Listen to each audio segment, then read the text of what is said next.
Spare me your pitiful pride.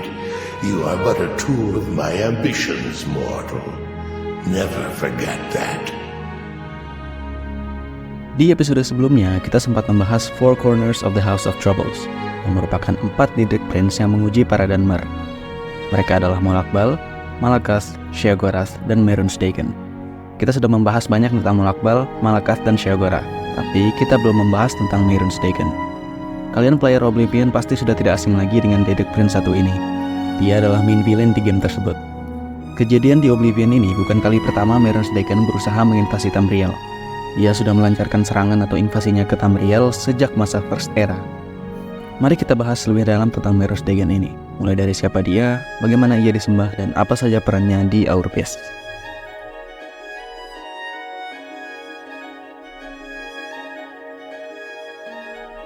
Mehrunes Dagon dikenal juga dengan nama Prince of Ambition, Flame Tyrant, Father of Cataclysm, dan Golden Flame.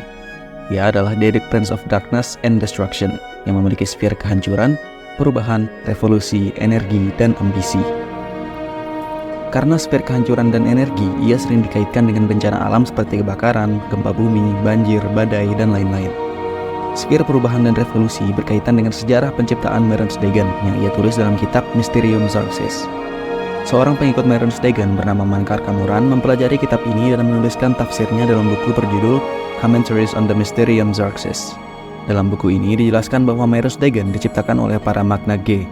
Jika menjelaskan tentang Magna Ge, mereka adalah para Et Ada yang ikut menciptakan Mundus, tetapi berhasil kembali ke Aetherius bersama Magnus sebelum proses penciptaan selesai. Magna Ge sendiri berarti Children of Magnus, atau anak-anak Magnus. Mereka adalah pengikut sang arsitek Mundus. Oke, kita lanjutkan. Mehrunes Dagon diciptakan di sebuah tempat bernama Lake. Tempat ini masih menjadi misteri. Kita mengetahui bahwa Lake ini bentuknya mirip seperti Tamriel, di mana ia dikuasai oleh kerajaan Dreu, yang saling berperang satu sama lain. Ketika diciptakan, para Magna Ge memasukkan unsur harapan atau hope dalam diri Mehrunes Dagon. Kemudian Mehrunes Dagon menurunkan harapan ini kepada para budak di kerajaan Dreu. Para budak ini diberikan kemampuan untuk melawan tuan-tuan mereka. Mehrunes Dagon membimbing para budak ini yang dikenal sebagai Red Legion untuk membawa kehancuran dan menggulingkan kekuasaan kerajaan Dreu. Karena inilah Mehrunes Dagon memiliki sfer revolusi dan perubahan. Mehrunes Dagon menampakkan dirinya dalam wujud iblis humanoid bertangan 4 dengan kulit berwarna merah. Ia memiliki senjata kapak dan cakar. Biasanya ia berukuran raksasa, tapi ia pernah menampakkan diri dalam wujud yang lebih kecil. Plane Oblivion milik Mehrunes Dagon dinamakan Deadlands atau Tanah Mati. Alam ini memiliki langit berwarna merah yang dipenuhi badai. Tanahnya gersang, penuh batuan panas berwarna hitam dan coklat gelap. Ada lautan lava yang memisahkan pulau-pulau yang ada di alam ini. Setiap pulau memiliki struktur seperti benteng, menara, dan patung. Terdapat tumbuhan unik yang tumbuh di alam ini, seperti bloodgrass, spindlestick, dan haraderot, yang bisa digunakan sebagai bahan alkemi. Alam ini bisa terhubung dengan Nirn melalui portal yang dinamakan Oblivion Gate atau Gerbang Oblivion. Di alam ini kita bisa menemukan para Daedra milik Mehrunes Dagon, yaitu Scamp, Clannfear, Daedros, Spider Daedra, Hunger, Watcher, Ash Titan, Ruinak, Civilai, dan Dremora. Mehrunes Dagon menempati posisi tertinggi dalam hierarki kekuasaan di Deadlands. Ia membentuk sebuah klan bernama Clan Dagon yang memiliki beberapa klan anak di bawahnya. Ada Dremora Clan yang dipimpin oleh seorang Dremora bernama Imagosturm. Kemudian ada Civilai Clan yang dipimpin oleh seorang Civilai bernama Moas. Terakhir ada Clan Shardai yang dipimpin oleh seorang Daedra bernama Phaedra Shardai. Civilai Moth dan Phaedra Shardai adalah anak angkat dari Mehrunes Dagon. Para klan ini menguasai sebuah plane di Oblivion bernama Havoc Wellhead. Plane Havoc Wellhead ini menjadi pusat pemerintahan bagi Mehrunes Dagon dan klannya. Mehrunes Dagon juga menciptakan sebuah plane bernama Chimera of Desolation. Plane ini awalnya adalah sebuah pulau bernama Pulau Keisili yang terletak di provinsi High Rock. Mehrunes Dagon membawa pulau ini ke Oblivion sebagai bentuk balas dendam terhadap seorang penyihir bernama Khaimir Greygen yang tinggal di pulau itu. Dahulu kala, Khaimir membuat perjanjian dengan Mehrunes Dagon, menginginkan keabadian untuk dirinya dan kerabat dekatnya. Saat itu, Khaimir menentang Dagon. Akhirnya, perjanjian antara keduanya diubah oleh Dagon. Pulau Keisili dibawa ke Oblivion, dan semua penduduk pulau tersebut meninggal. Tetapi suara mereka masih bisa terdengar untuk menyiksa Khaimir selama-lamanya. Khaimir masih menjadi abadi, tapi ia tetap bertambah tua dan semakin lama tubuhnya semakin melemah. Selain kedua plane tadi, ada juga plane bernama Deadlight. yang dikuasai oleh Mehrunes Dagon.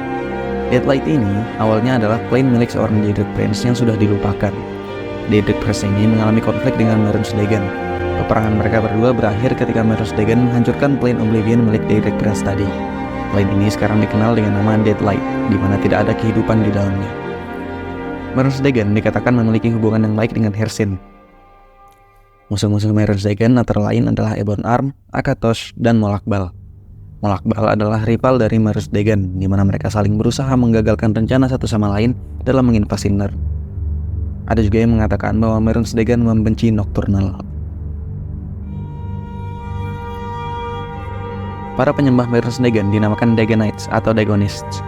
Mehrunes Dagon disembah oleh para mortal dan Daedra. Ada sebuah sekte bernama Crimson Oath yang beranggotakan para Dremora penyembah Mehrunes Dagon. Mereka berkelana di Tamriel membawa kehancuran dan kematian. Dalam berbagai kebudayaan, Mehrunes Dagon dianggap sebagai dewa yang membawa pengkhianatan dan pertumpahan darah. Dagon menyukai kehancuran skala besar, pembunuhan massal, dan kematian akibat bencana. Tiap kali ia muncul, pasti diikuti dengan kehancuran. Melalui kehancuran ini, ia menampilkan kekuatannya yang besar di Nerd untuk menarik para mortal agar mau menyembahnya. Banyak penyembah Mehrunes Dagon yang menjadi arsonis, di mana mereka membakar apapun yang bisa dibakar, baik itu bangunan, hewan, bahkan orang. Mehrunes Dagon dan penyembahnya sangat identik dengan simbol matahari terbit yang berapi-api atau terbakar. Suku Argonian bernama Sulzan menyembah Mehrunes Dagon dan menganggapnya sebagai true egg child of Sithis atau anak asli dari Sithis. Hal ini berkaitan dengan kebudayaan pra-Duskfall di mana para Argonian percaya bahwa Sithis merepresentasikan kehancuran. Seperti yang kita ketahui, kehancuran adalah salah satu sfir Mehrunes Dagon. Suku Sulzan menganut kepercayaan akan hal-hal yang keji dan sadis serta sangat menantikan kehancuran. Mereka mengorbankan para mortal, termasuk Argonian, kepada Mehrunes Dagon dengan harapan bisa memanggilnya dan membawa kehancuran ke Black Marsh. Para Dunmer di Morrowind menghormati Mehrunes Dagon sebagai pilar kedua dari Four Corners of the House of Troubles. Ia adalah dewa kehancuran yang menguji kemampuan para Dunmer untuk bertahan hidup, karena ia merepresentasikan tanah Morrowind yang berbahaya. Mehrunes Dagon pernah mengancam akan melempar sebuah batu besar ke desa Margan di Morrowind. Saat hendak melempar, Vivec muncul dan mengejek Mehrunes Dagon agar perhatiannya teralihkan. Vivec berhasil, sehingga Mehrunes Dagon melemparkan batu tersebut ke arah Vivec. Akhirnya, desa Margan selamat dari batu tersebut. Batu yang dilemparkan ini diletakkan di Margan oleh Vivec sebagai sebuah monumen yang dikenal sebagai Magic Rock of Margan. Vivec mengikat seorang Dremora bernama Anhydra untuk menjaga batu tersebut. Orang-orang yang datang ke batu ini akan mengejek Anhydra, sebagaimana Vivec mengejek Mehrunes Dagon untuk melakukan reka ulang kejadian monumental antara keduanya. Sebuah legenda juga mengisahkan duel antara Vivec dan Mehrunes Dagon, di mana Mehrunes Dagon menghadapi Vivec dengan tangan kosong. Melihat hal ini, Vivec memberikan sebuah pedang perak kepada Mehrunes Dagon agar pertarungan mereka bisa adil. Dagon terkesan akan hal ini dan menghormati sifat kesatria Vivec. Karena hal ini, para Dremora penyembah Dagon dan Dunmer penyembah Tribunal memiliki rasa hormat untuk satu sama lain. Di kebudayaan Khajiit, Mehrunes Dagon dikenal dengan nama Mehrunes, the Fire Cat atau the Demon Cat. Ia memiliki sifat yang identik dengan kehancuran. Sebelum penciptaan Mundus, Mehrunes pergi ke Great Darkness dan bertarung melawan Molag. Ia berhasil dikalahkan dan dipenjara oleh Molag. Setelah Mundus tercipta, istri dari Molag membebaskan Mehrunes dan memerintahkannya untuk menghancurkan Lunar Lattice, yang bisa dibilang pembatas antara Oblivion dan Mundus. Setelah kejadian ini, Mehrunes mulai dikenal dengan nama Iblis Dagon.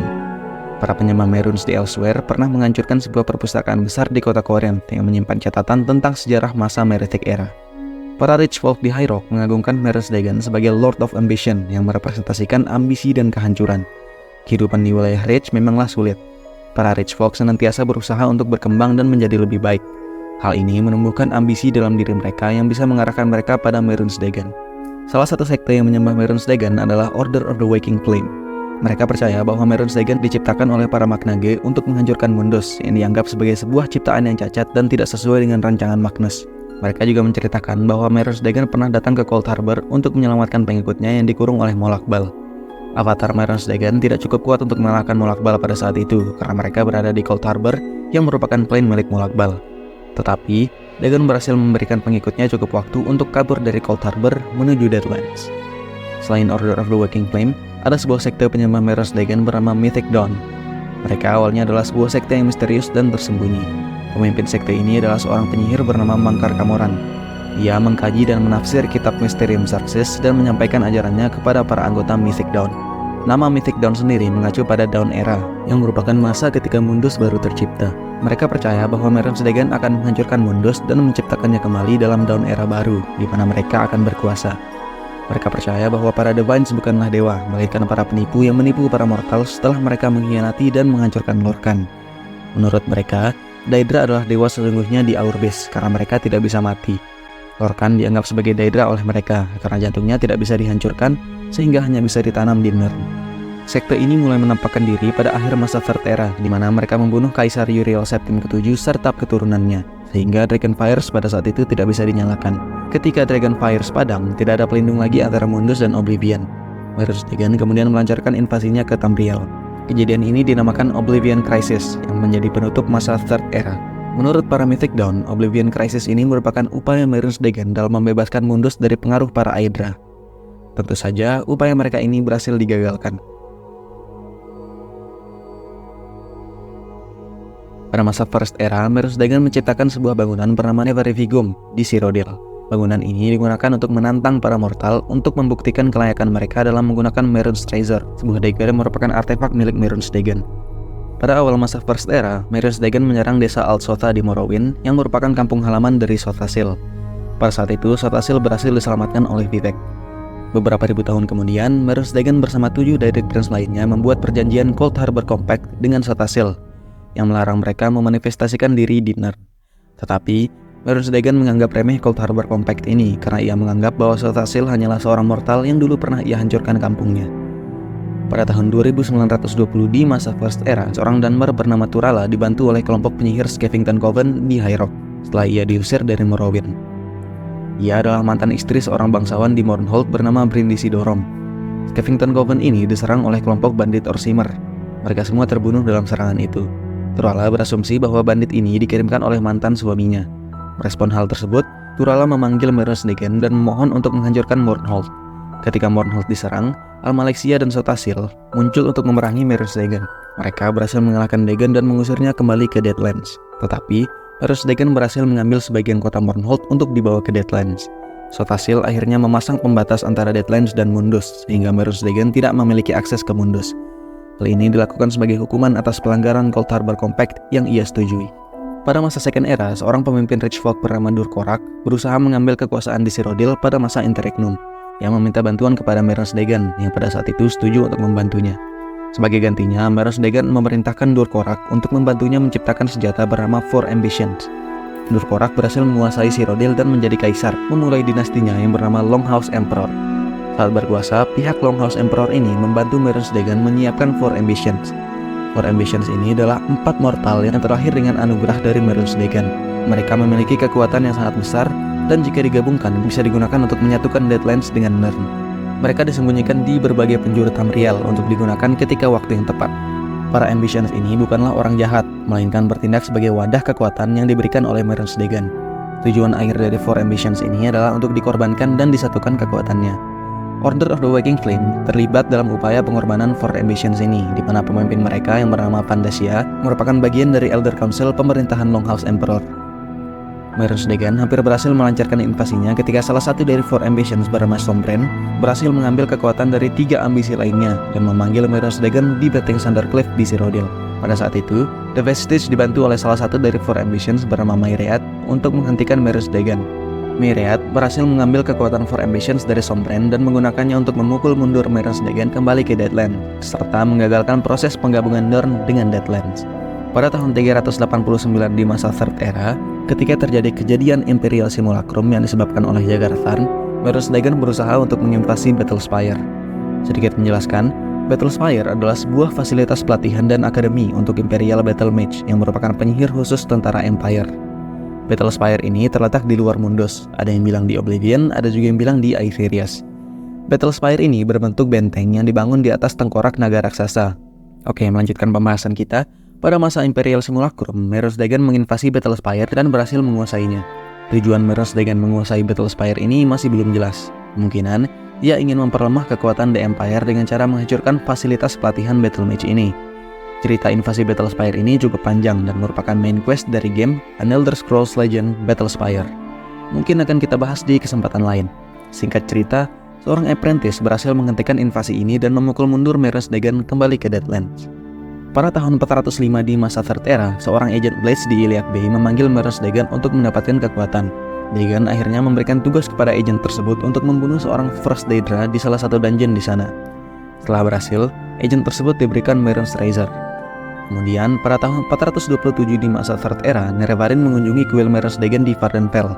Ia diperintahkan untuk mencari Merin's Razor yang dicuri darinya. Setelah berhasil, Mers Dagon mengembalikan enchantment pada senjata tersebut dan memberikannya kepada Nerevarin. Pada tahun 433 di masa Third Era, sekte Mythic Dawn melancarkan rencana mereka untuk mengakhiri dinasti Septim dan memanggil Mers Dagon ke Nirn. Mereka berhasil membunuh Kaisar Uriel Septim ke-7 dan semua keturunannya di Imperial City, di Cyrodiil. Setelah pembunuhan ini, tidak ada yang bisa mengenakan Amulet of Kings dan tidak ada yang bisa menyalakan Dragonfires di Temple of the One di Imperial City. Karena Dragonfires padam, tidak ada penghalang antara Mundus dan Oblivion. Sothasil juga sudah meninggal, sehingga penghalang antara Deadlands dan Mundus juga sudah tidak ada. Mers Dagon akhirnya melancarkan invasinya ke Nirn dengan membuka portal bernama Oblivion Gates di seluruh penjuru Tamriel. Invasi paling besar terjadi di provinsi Cyrodiil, di mana Mers Dagon menarget dan berusaha menghancurkan Imperial City. Selama invasi berlangsung, seorang pahlawan bernama The Hero of Kvatch berusaha mencari anak dari Uriel Septim ke-7 yang disembunyikan di Cyrodiil. Ia adalah Martin Septim. Sejak kecil, ia tidak tinggal bersama Uriel, hingga dirinya pun tidak tahu kalau ia adalah keturunan dari sang kaisar. Hero of Kvatch bersama kelompok Blades membantu Martin Septim untuk memerangi Merin's Dagon dan Mythic Dawn, serta berusaha mengangkat Martin menjadi kaisar dan menyalakan Dragonfires. Upaya mereka hampir gagal karena Merin's Dagon berhasil menampakkan diri di Imperial City dan mulai menghancurkan segalanya. Ketika itu, Martin Septim pergi ke Temple of the One dan menggunakan Amulet of Kings untuk memanggil Akatosh. Martin kemudian menjadi wadah bagi Akatosh dan berubah menjadi avatar Akatosh yang berwujud naga emas. Karena proses ini, Amulet of Kings hancur. Avatar Akatosh ini kemudian bertarung melawan Merin's Dagon dan berhasil mengalahkannya. Setelah menang, Avatar Akatosh berubah menjadi patung. Setelah kejadian ini, dikatakan bahwa penghalang antara Mundus dan Oblivion muncul lagi, meski tanpa Amulet of Kings dan Dragonfires. Masih belum pasti penjelasan mengenai hal ini. Pada tahun 201 di masa Fourth Era, seorang anggota Mythic Dawn bernama Silas Vesuvius membangun sebuah museum di kota Dawnstar di provinsi Skyrim. Museum ini berisi pernak-pernik tentang Mythic Dawn dan peninggalan dari sekte tersebut. Salah satu peninggalannya adalah sarung dari Merin's Razor. Silas meminta tolong kepada The Last Dragonborn untuk mengumpulkan bagian-bagian dari Merin's Razor yang tersebar di Skyrim. Setelah berhasil mengumpulkannya, mereka berdua pergi ke kuil Merin's Dagon di dekat Dawnstar untuk menyatukan kembali senjata tersebut. Merin's Dagon menjawab panggilan mereka dan setuju untuk menyatukan senjata tersebut dengan satu syarat. Mereka harus saling membunuh. Pemenangnya akan mendapatkan senjata tersebut. Silas bernegosiasi kepada Dragonborn untuk mengembalikan pecahan Merin's Razor tadi ke museumnya di Dawnstar, sehingga mereka tidak perlu saling membunuh. Tidak pasti outcome dari kejadian ini. Apakah The Last Dragonborn mendapatkan Merin's Razor, ataukah Merin's Razor dikembalikan ke museum? Merin's Dagon menurunkan beberapa artefak di Ourbase. Artefak-artefak ini antara lain adalah: yang pertama, Mysterium Xarxes. Mysterium Xarxes adalah sebuah kitab yang ditulis oleh Merin's Dagon di Deadlands. Kitab ini memiliki kekuatan jahat yang berbahaya. Kita tidak bisa membaca kitab ini tanpa sihir pelindung yang sefrekuensi dengan sihir dari kitab ini. Merin's Dagon memberikan kitab ini kepada pengikutnya yang bernama Mangkar Kamoran. Ia mengkaji dan menafsir kitab ini dan menyampaikan informasinya kepada para pengikutnya di sekte Mythic Dawn. Di kitab ini bisa digunakan untuk melakukan perjalanan antar alam dengan cara membuka Oblivion Gate. Yang kedua adalah Merin's Razor. Merin's Razor dikenal juga dengan nama Dagger of the Final Wounds, The Bane of the Righteous, dan The Kingslayer. Belati ini dibuat oleh Merin's Dagon dengan bahan ebony. Belati ini memiliki kemampuan untuk membunuh targetnya secara instan, tetapi instant kill ini terjadi dalam kemungkinan yang sangat kecil. Merin's Dagon akan mengambil jiwa makhluk yang terbunuh oleh senjata ini. Yang ketiga adalah Daedric Crescent. Daedric Crescent dikenal juga dengan nama Battleside Blade. Senjata ini adalah sabit bermata dua dengan dua sisi. Serangan dari sabit ini bisa melumpuhkan lawannya. Awalnya, Daedric Crescent ini ada banyak dan digunakan oleh tentara Merin's Dagon saat menyerang Battlespire. Setelah invasi Battlespire, The Empire mengumpulkan semua Daedric Crescent dan menghancurkannya. Hanya ada satu Daedric Crescent yang tersisa dan tidak dihancurkan oleh The Empire, dan sampai saat ini masih belum ditemukan. Yang keempat adalah Deadland Hammer. Deadland Hammer adalah sebuah palu yang dimiliki oleh sebuah sekte penyembah Merin's Dagon di Elsewhere bernama Claws of Dagon. Palu ini bisa digunakan untuk memanggil atau mensummon Iron Atronach. Yang kelima adalah Ground Splitters. Ground Splitters adalah sepasang sepatu yang bisa menghancurkan tanah yang dipijak.